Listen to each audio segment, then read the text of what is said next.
Big ബോസിലെ തന്റെ എവിക്ഷനെ കുറിച്ച് Jasmine തുറന്നു പറയുകയാണ്. ബിഗ് ബോസ് മലയാളം സീസൺ 6ലെ എല്ലാ എവിക്ഷനും വ്യത്യസ്തമായ രീതിയിലാണ് നടന്നിരുന്നത്. അതിൽ ജാസ്മിന്റെ എവിക്ഷൻ ഏറെ വിമർശനങ്ങൾ ഉണ്ടാക്കിയിരുന്നു. പട്ടിക്കൂട് എവിക്ഷൻ എന്നാണ് ഒരുപാട് പേർ ഇതിനെ പരിഹസിച്ചുകൊണ്ട് പറഞ്ഞിരുന്നത്. എന്നാൽ ഇപ്പോൾ ആ എവിക്ഷനെ കുറിച്ച് തന്റെ ഫാൻസ് മീറ്റിലാണ് ജാസ്മിൻ തുറന്ന് വ്യക്തമാക്കുന്നത് എന്താണ് സംഭവിച്ചത് എന്നുള്ളത്.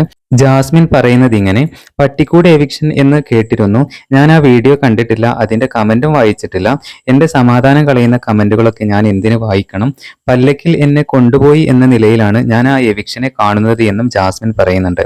ഞാൻ ഹൗസിൽ പറഞ്ഞിട്ടുണ്ടായിരുന്നു, എന്ത് വന്നാലും എനിക്ക് ബുള്ളറ്റ് എവിക്ഷൻ തരരുത് എന്ന്. എവിക്ഷൻ ചെയ്യാൻ വേറെ ക്രിയേറ്റേഴ്സ് ആണ്.